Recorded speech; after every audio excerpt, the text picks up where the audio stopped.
So in the following video, we're going to be talking about bootleg DVDs and Blu-rays, specifically physical media. We don't really get into the sort of piracy of any kind of streaming or downloading too much. We just kind of cover that a little bit. But as you can see, I'm quite a big collector when it comes to physical media. And there's one point in the video where I mention these Chinese bootlegs, and I talk about how there's a bit of a dark side to this in the history of bootlegs, but also currently.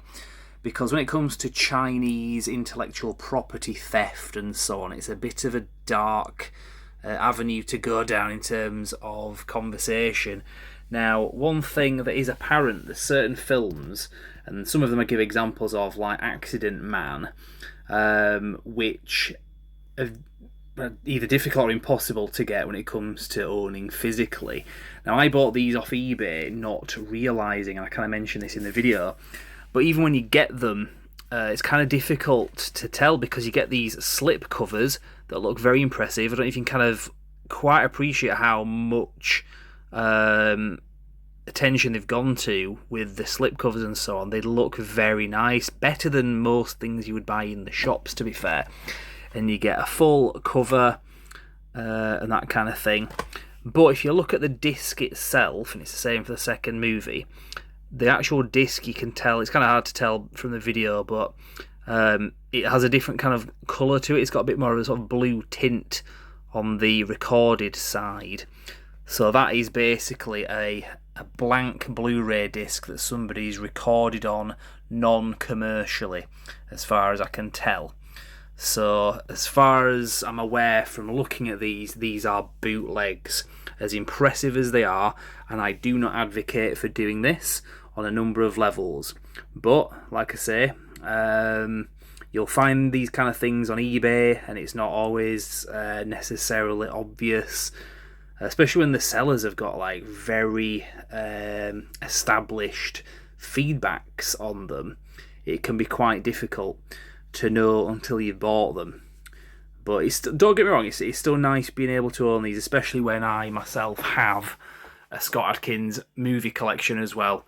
But if I could rather just go for an official imported version, if I'm struggling to get hold of one in the UK, that's what I'll do, and I will pay more in order to do it. But sometimes you buy these things. I did it with a few Scott Adkins movies. I got in a bundle, actually, that's why I've got different copies that came from this Chinese thing when I bought them. So, like I said, you can kind of tell from there, it's supposed to be got one more shot. But yeah, it just kind of sucks that this is a thing anyway. So, we're going to have a conversation about bootlegs, not just these, but the history of things and tapes and so on. So, hope you get something out of this.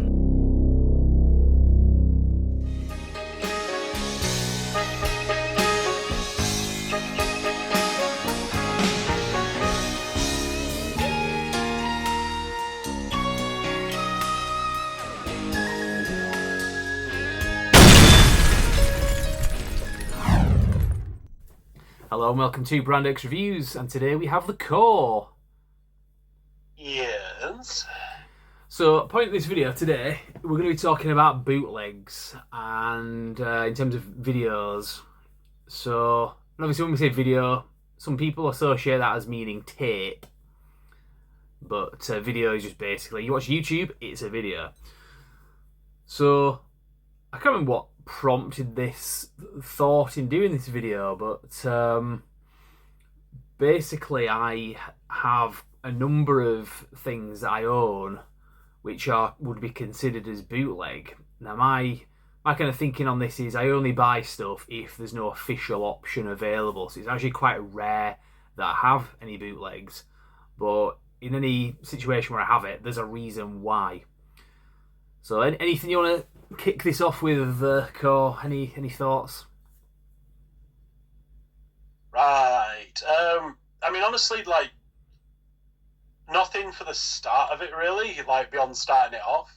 Yeah. Because I don't want to, like, jump the gun and start talking about something we'll be talking about later, if you get me. Yeah. Well, we'll talk about it chronologically then, in terms of, like, our early memories of it and so on. So, Yes. For me, I mean, it's got a bit of a dark history in a lot of ways. I remember back in the day, you'd go to places like Blackpool. If you're in the UK, you'll know what that is.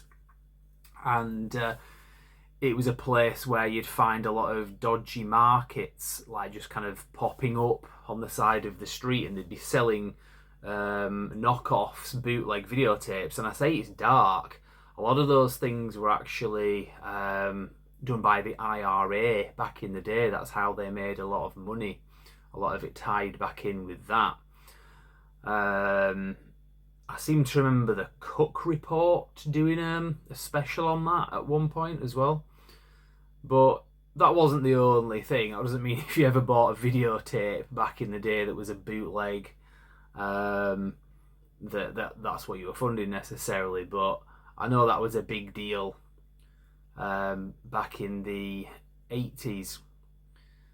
And I do seem to remember there was somebody who used to go around in a van where I live, and a bit like an ice cream van kind of thing, selling bootlegs. You'd just kind of like do the rounds, and you'd get bootleg videos from this guy.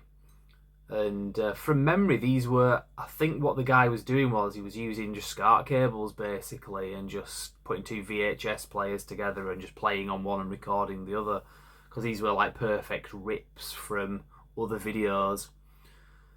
I seem to remember. I think back in the day, everybody had that to some degree. Like, even if they didn't have two videos and a SCART cable, like, I think everybody has at some point like gotten a slightly dodgy like copy of whatever the latest thing out was. Yeah, because I remember some of the early stuff that I saw was Cliffhanger and Beverly Hills Cop 3. So this would have been about 1993, 94. I think before that, actually, no, I saw Terminator 2. That was a copy. That was somebody that's one of our neighbours had actually made it himself. He'd rented the film from somewhere and copied it and done it that way, and got his own videotape version of it. So it was early 90s for me anyway. I know it goes back before that. Later on in the decade, I kind of mastered the technique myself, having two VHS players. But by then, there was a bit of an issue with copy protection. A lot of videotapes had this copy protection facility where you could copy them, but the quality that came out the other end was like unwatchable, basically. We'd have this like weird flickering and so on, and the picture would go really bright and then really dark.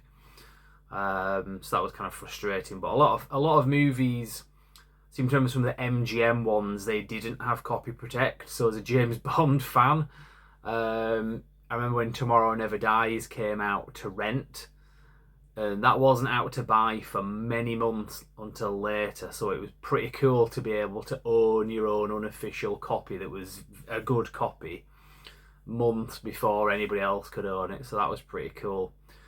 Always used to be a bit of like almost like an arms race. It's kind of like what not VPNs, Torrent? No, not torrent.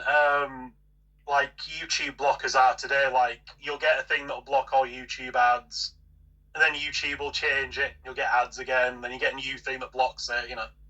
Yeah. It was very much that was the '90s equivalent of that. There was like this, arms race going on between them, trying to like, right, we're getting new ways of stopping them doing this, and then people would like find like, oh, actually, if you do this first, and if you do it through that, then like it will work again. No, that's a good point. I never really thought about it that way. But yeah, no, it is kind of similar sort of thing. So it was always a way of finding new techniques.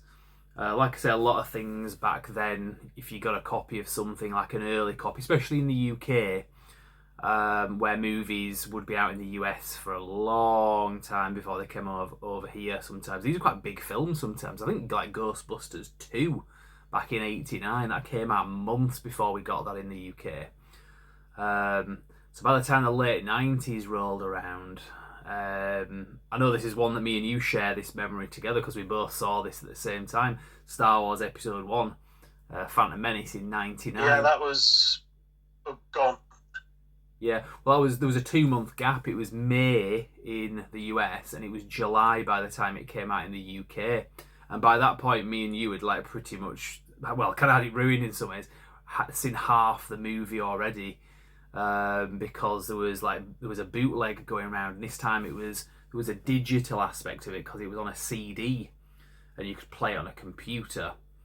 And it was one of these that had been recorded inside a cinema, but it was done quite well. You had the whole screen, it wasn't at a slant or a funny angle, and the audio was quite good.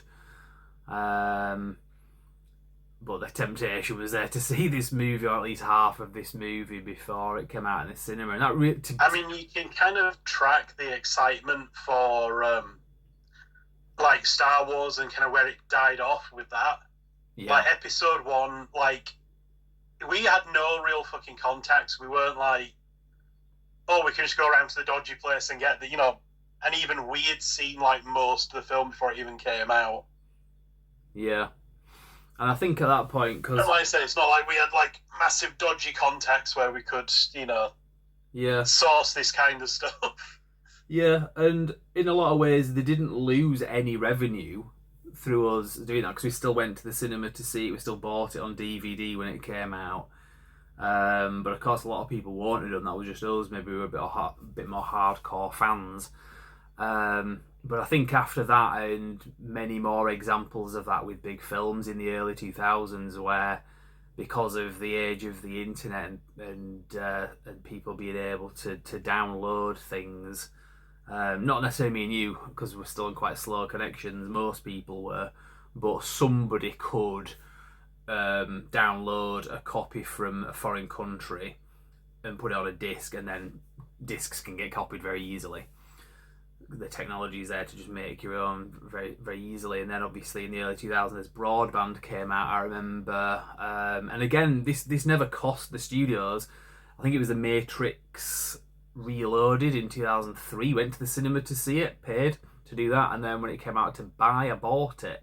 But during that time, I remember there was a digital copy going around, and I downloaded it and rewatched it at my own leisure kind of thing. Back then I would just rewatch films over and over again if I liked them, especially new ones where there was a lot of buzz.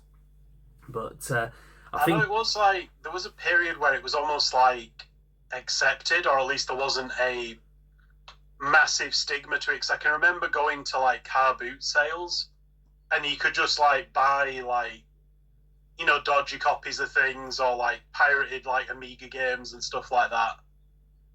Like that wasn't even considered that weird. They'd just be openly like, oh yeah, there's this stall selling like a load of like ripped off like old Amiga games and things. Like nobody gave a shit. Yeah, it wasn't really cracked down on too much. I know one thing that they did that kind of combated things.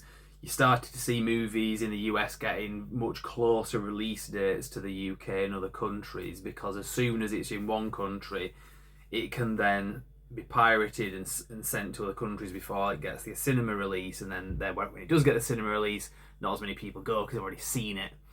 But like I say, I think that is definitely a limiting factor on it, was like ease. Like if it's easier to go out and like buy a physical copy, most people will go out and buy a physical copy, like because it's just easier, it's cheaper, then you've definitely got it. And it's not going to be like, I get it home, I start watching it and find out like, yeah, halfway through the picture goes out, or there's just some, idiot with a buff like stands up in the middle of the film and walks across the screen, and you're like, fuck's sakes. Yeah. Damn it, Buff. Well, I remember... I joke, Buff's not actually doing that. He would have a very, very, like, obvious silhouette, like, with the hair. and also Topher as well, with shooting things at him as well, so it'll be two people.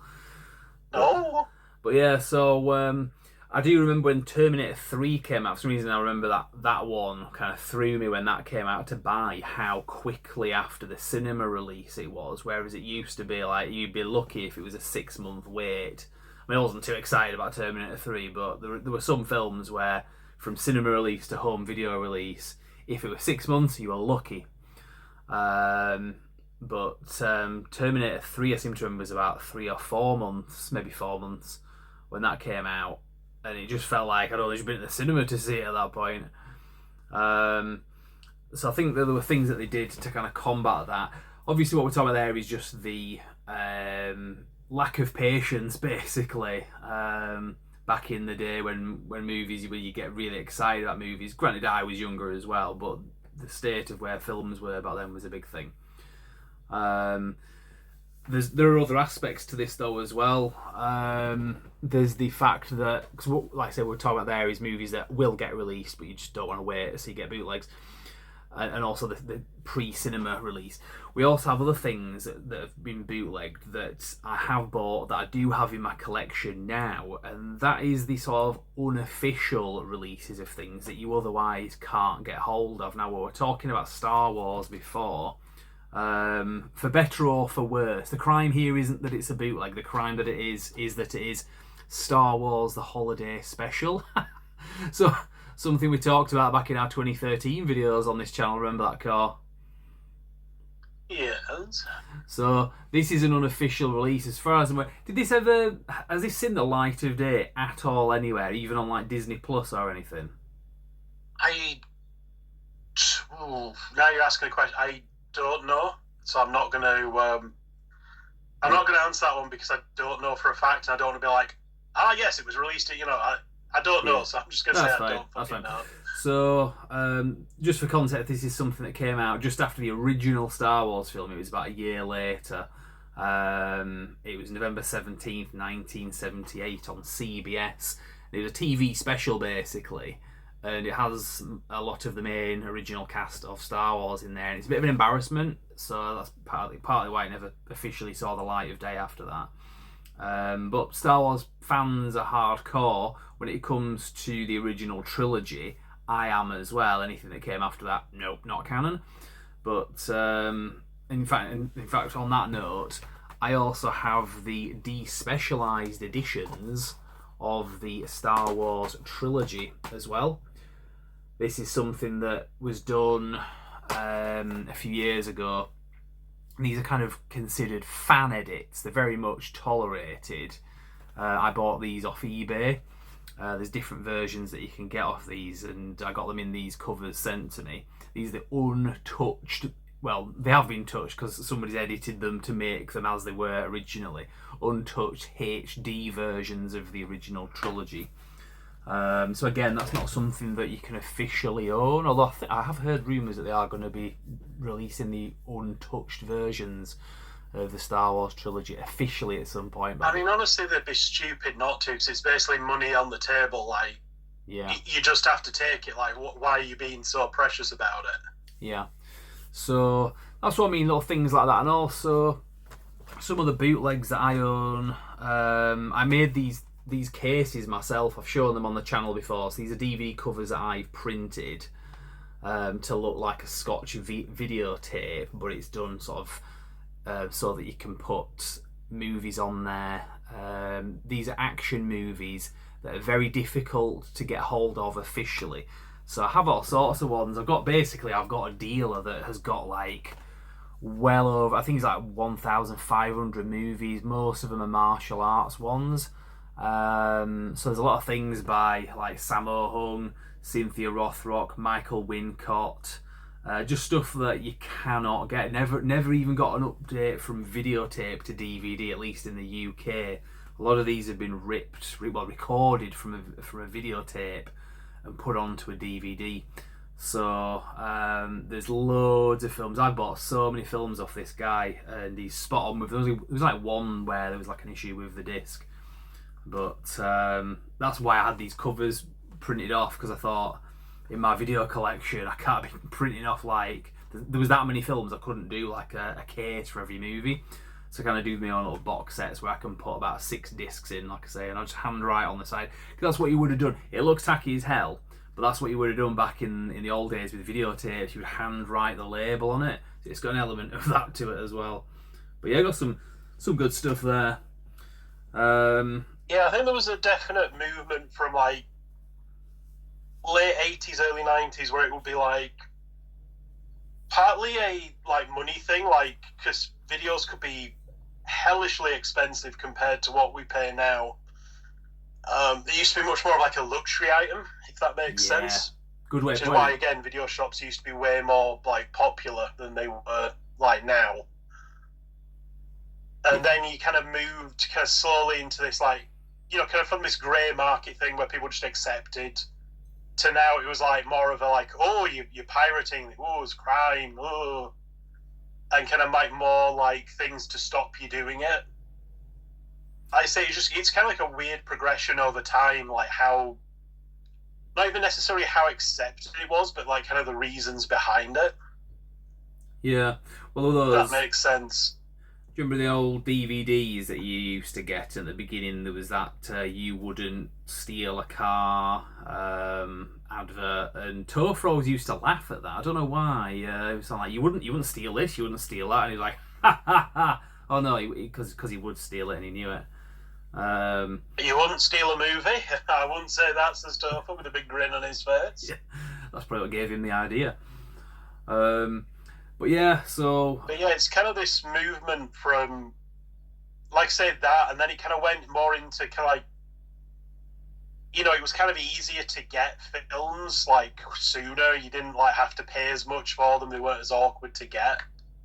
Like, I definitely think one of the things that kind of finished off, like stuff like Pirate Bay and stuff for a little while. Like, I know they've never really gone away, but it kind of like killed their like value to people was just kind of like when streaming services were actually decent, and you could just like get, like Netflix or something, because that was the only like show in town, and you'd get most of the stuff you would usually pirate. Because, like I say, then it more turned into less about, oh, I'm trying to get this cheap, and more about, well, I'm trying to get this because I can't get it anywhere else. Because, like I say, you'd have these like weird fucking streaming deals and stuff, and it's like, okay, but I'd kind of like that film. Like, well, tough shit, you can't get it. It's like, but I would like it, thank you. Yeah, there's a few examples. In fact, I'm just going to grab something real quick. So when it comes to physical media collections, so I was telling you about this the other day, but obviously for the sake of the video, I'll repeat the story here. So the TV series Luther, BBC television series, very good, very rewatchable as well. I've rewatched these many times. They are so good. They're worth owning. In fact, usually with these, similar with Peaky Blinders as well. And I don't have a TV license, so I don't watch them when they're on TV. That's been the case for years. What I would do is wait until the Blu-ray came out, and they would usually consistently, as soon as the last episode airs, the Blu-ray gets released. So I don't have to wait long to be able to watch it as a collector. Like I say, I like having a physical media collection. Obviously, if you've seen the channel, you'll know that. And Luther is something I like to rewatch, so I want to own the copies of these. Now, they did a movie, excellent, and the film was pretty good as well. Came out of the cinema, I think it was a Netflix release as well, and that was years ago. And you cannot buy that, as far as I'm aware at the moment anyway. You cannot buy that, and it's been a few years. So I've got this collection, this incomplete collection, where the high point of it, the movie, I cannot have that. And I'll be damned if I'm signing up to Netflix. So what I can do is, there's a website where they do knockoffs, basically, that are absolutely watchable. They are in full HD, and you get them on a physical Blu-ray as well. So I own the film, the Luther movie, because there's no other way of doing it, basically. And so that's the kind of thing that I will do.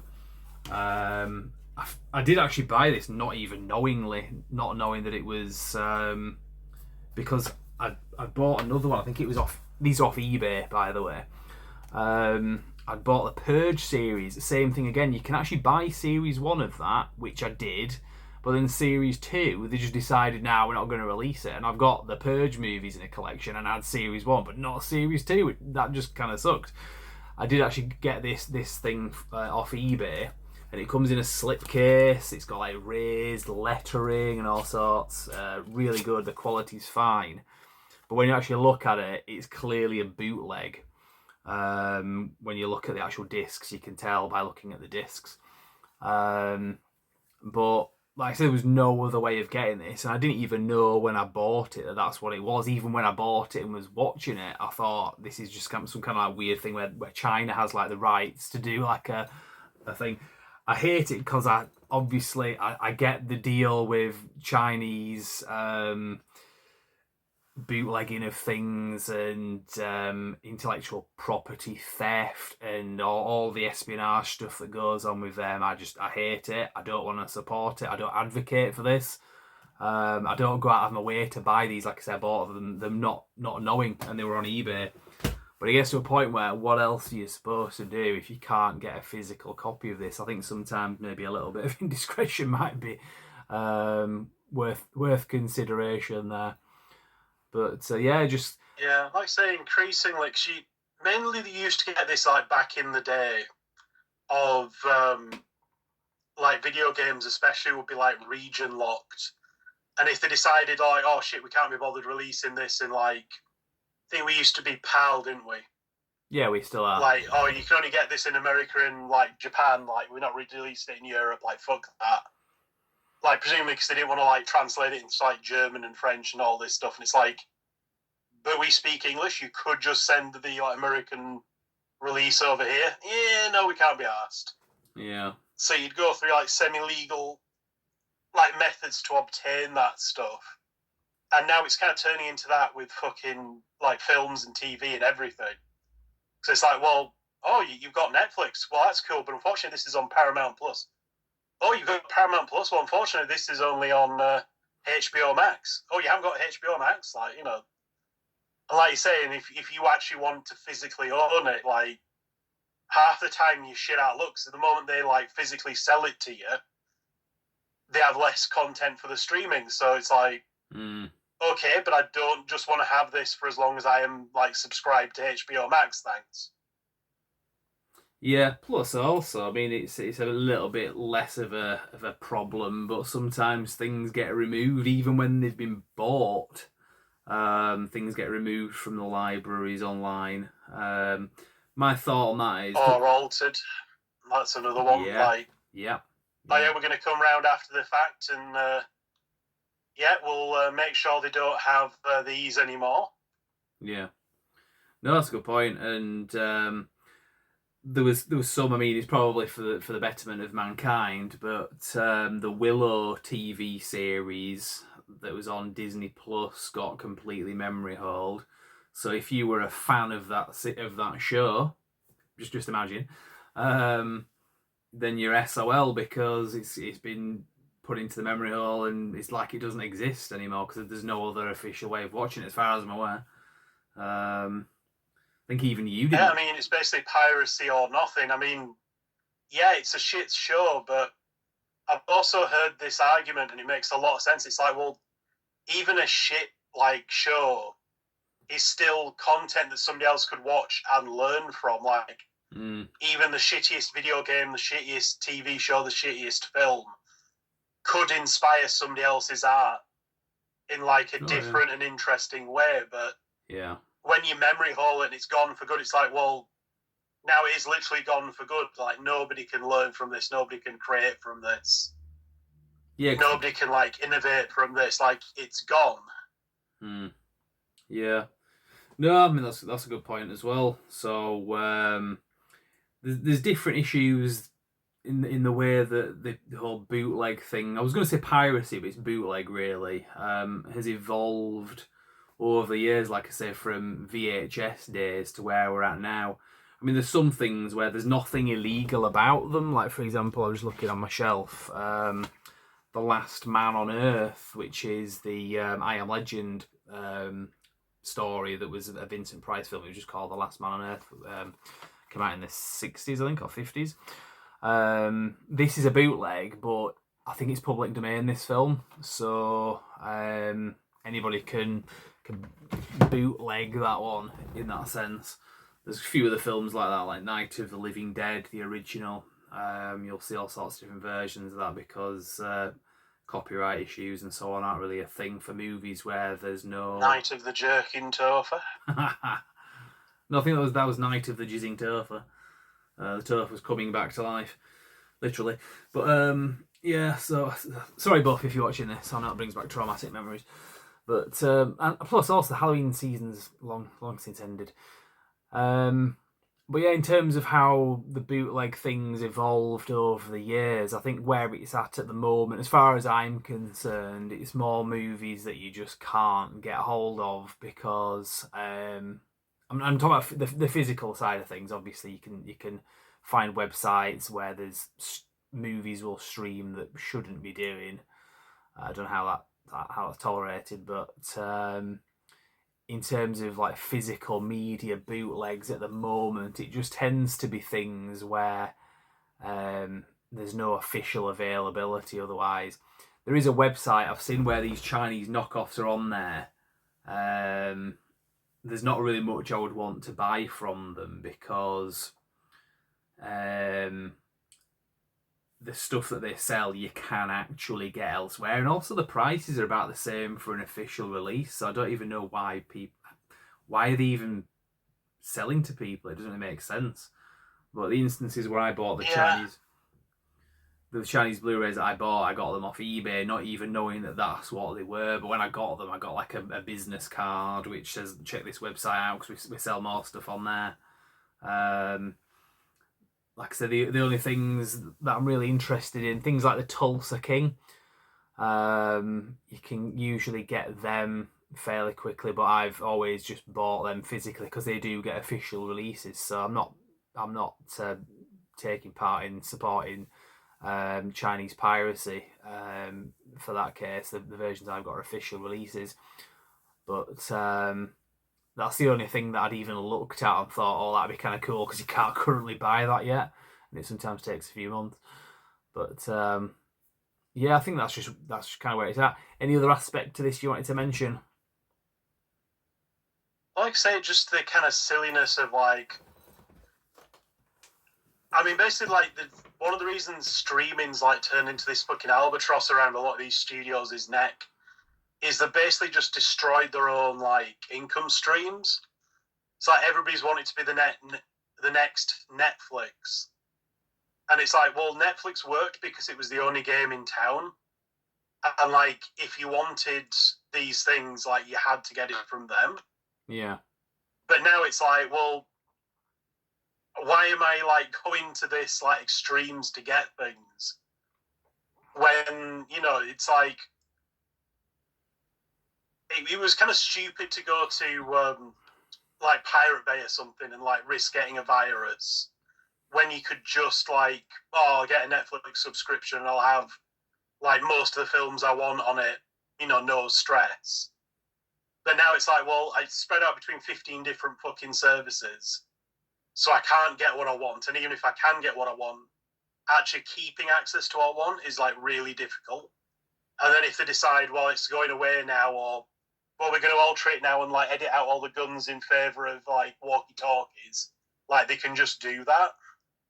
So mm. it's like it's kind of come full circle to like, well, you very nearly killed like online piracy, and now it's back because you've just been like really greedy and short sighted. Yeah. Well, one thing that did actually occur to me, I talked about buying Chinese knockoffs. I did actually recently, I haven't received it yet, and it didn't say on eBay that it was a Chinese knockoff, but I did actually buy a copy of a film called Black Creek, which is a Cynthia Rothrock movie, a new one that came out last year. And I couldn't find a way to get a hold of that film in the UK. And obviously, I'm a collector of physical movies. I did actually see one on eBay, and it doesn't say that it's a pirate copy, so I bought it, and I'll just try my luck with it. Hopefully, as long as it's watchable, that's the main thing. But yeah, it's just little things like that. Like I say, it's quite rare now for me to buy anything that probably shouldn't be available in the way that it is. But like I say, there is a market for this, so I think we need to keep having these options available for things and not just make movies on streaming only. There's a few Scott Adkins movies as well, which I showed in my previous one of my previous videos. I was talking about my Scott Adkins DVD and Blu-ray collection, and a lot of the time with those, it's movies that you can't buy in the UK, so I've just had to buy imports basically. But I think it was Accident Man 1 and 2, and also One Shot. Those again are films I got off eBay, and it turned out were Chinese knockoffs, but they play just fine, you know. But there's no Like I physical. say, a lot of the time, if studios would actually make them like accessible, like and at a decent price, you know, without having to like sign up to like 15 different streaming services, I think a lot of people would take that option. Like, yeah, there are some like hardcore like cheapskates where like, you know, I'll never pay full whack for something regardless, you know, I'll pirate it even if I've got like easy ways of getting it. There's always going to be people like that. But the overwhelming majority, I think, would like, you know, play ball for like a reasonable price like option. Well, I think from memory, the Accident Man movies, the Scott Adkins ones, I think that they are knockoffs, but I didn't know when I bought them. This was a few years ago. But I remember Scott Adkins being on an interview saying, you know, if you want to watch my new film, make sure you pay for it and don't pirate it because we can't afford to keep making these movies if people aren't paying for them. And I fully agree with him. I paid more than I probably would have done if I'd have just streamed it. But I don't want to stream, I want to physically own it. I'm a big fan. I want a physical collection. So it's kind of ironic. Well, like I say, I mean, most people don't overly care. Yeah. But it's like, why should there not be the option there? Like, I get you don't want to like produce stuff in great numbers, because definitely like producing things digitally is a lot cheaper. Yeah. But just because like it's a bit better for you guys, like why does that mean you get to take away the choice from everybody else? Yeah. Well, last week I did a video. In fact, I was talking about this guy here, David Kurtzel, who the Viking Samurai channel, and he's started acting in movies. He did The Last Kumite, and that was something that was a crowd-funded film, a bit like that the Black Creek film I was just talking about. That also has Cynthia Rothrock in. But that film did get a 4K steelbook release like straight away. That's how it's done, and I think it was like a bit of it had quite a bit of success doing that. But he's got a new film out that's streaming only, and I've struggled. I can't even watch it officially in the UK. There's a number of platforms it's on, but they just don't have the distribution rights or whatever. But David Kurtzel, who's the star of the film, in his comment section was responding to me, and he did say if you check out this channel, Retro something, I can't remember the channel now. If you check one of my previous videos, it's on there. They're doing a very limited run of Blu-rays of the film that are coming out in January via a German company, and they are quite expensive, as I was saying on my previous video. I think it cost with postage, and it cost me like £48 or something. Just for a film. But I'm a big fan of David Kurtzel, and wanted to support him as well. And obviously, it's a very limited item as well. So why I was saying it's very expensive for a film. It's like silly money, but it's a collector's item as well. Hence the price, and it comes in like a media book, which are usually pretty cool. So I didn't mind paying for it, because it's not just 48 quid for a film, it's what you get with it, and the fact that it's such a rare item as well. So there are ways of doing it, there are ways of marketing it. You can just do like a few of them, make them very expensive, or you can, if you're a bit braver, you could make a lot more of them and make them cheaper, so you sell more of them. But of course, it's a bit of a risk, and I understand a lot of these things backfire as well for like smaller companies and so on. So I do understand like there's reasons for this, and there's explanations as to why things are the way they are. I'm not disputing that, but that just does leave us as collectors in a position where, like I said, I don't have to own every film that I might possibly want to watch. But when it's something like I say, like this, where it's Luther, and you've been collecting these on Blu-ray since they came out, and there's a movie, a big event, and it's a good film, and you just can't own it, that just sucks. I could be wrong; it might actually be available now. But like I said, I did get a copy of this on a Blu-ray. And again, it comes in like a slipcase. Like you can't really tell because it's still got plastic around most of it, but yeah, you can take out the slipcase there.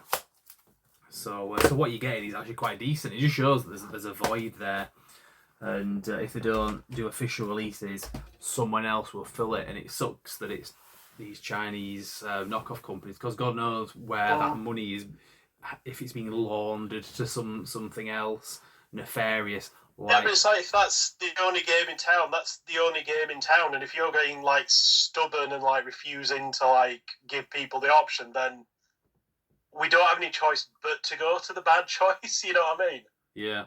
Well, that it's kind like, of brings given a choice, I'd rather not pirate stuff off something like the Pirate Bay, because you're risking like viruses and fuck knows what. But it's getting to the point of like, well, that's the only like sensible way of like, getting stuff though. I'm not buying like subscriptions to like 12 different fucking services. Like, I don't have that much money. It's not an option. It's not just me being stubborn, like, oh, I don't want to like get Disney. But it's like, no. I can't afford to get Disney Plus and Hulu and fucking Roku and I don't know, the 97 million other different like subscription services and the BBC and this and that. It's like, I don't have that much money. I'm not getting HBO Max. I'm not getting Paramount Plus. I'm not getting like Disney Plus. I'm not getting Netflix. I'm not getting Amazon Prime. Like, I'm not getting it all. Like, get lost. Yeah, and this kind of brings us back to where we started the video out, really, because like I say, I strongly advise against getting any of these Chinese knockoffs knowingly anyway. Like I said, I've bought one recently that probably is that, but it doesn't say it on the thing that I bought. I'm hoping it's like some second-hand one from the US. Apparently it's region free of Black Creek. See when I get it. But like I say, it brings us back to where we're at. I don't want to be supporting some Chinese company that's up to like no good and using the proceeds of this money for nefarious causes, just like we were saying at the beginning of the video with the tapes in Blackpool where the IRA were making revenue from bootleg movies. So there is a bit of a dark side to this, and again, something that not only do I not want to advocate for, I strongly recommend against, but I understand. So, any final thoughts from the core? Like, beyond just give us a sensible way to buy it, ye assholes. No, not really. Yeah.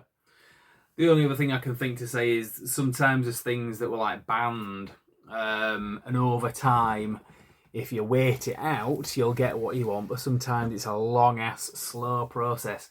Ghostwatch, which we've talked about on this channel before, BBC. This was something that was kind of banned in a way. I mean, it was banned. It was only meant to air once on Halloween 1992, but yeah, it wouldn't see the light of day again on TV. And this was 92. For years and years, you had no way of watching it. It was only until the early 2000s, which kind of brings us into that digital era. I seem to remember on the 10th anniversary 2002, I got a digital CD video, so you could play on a DVD player basically, of Ghostwatch back then. But over time, eventually, it did get a proper Blu-ray, DVD release, and then later a Blu-ray release. So there is hope. Who knows? Sometimes these things that are just like the Luther movie or the Purge series 2 or some of these Scott Adkins movies or whatever, maybe someday some of those will get official physical media releases. But as for now, you're a bit short on choices. Yeah, and it's always one of those where you've also got a bit of a window of opportunity with them. Like, because there are like old films now that you just can't get because nobody's thought to bother releasing them. Yeah. Yeah, no, well... And it's like, well, at this point, they're probably, unless they can see some kind of massive cult status, that we're probably never gonna. Yeah, I think so. So we'll cut it short there anyway. We'll probably do a few more videos. We're going to be talking a little bit more about action movies, going back to that. I did some stuff last week, but we're working on something at the moment, aren't we, that we've kind of got planned to talk about action stars and so on. And we're going to do a Christmas... There'll probably be a Christmas special at some point, possibly with a collaboration with another channel, but I'll say more about that when it's when that's secured. And finally, Buff. We have got your Christmas taunt gift ready. I'm not going to give any clues away, but you're not going to be disappointed. So, any final thoughts from the core? No. Right, we'll leave it there. Thank you very much for watching.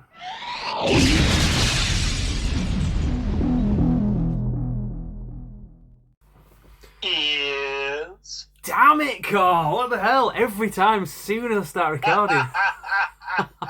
Another one for the outtakes. It's almost like I'm a bastard and I do it on purpose. Right, hang on.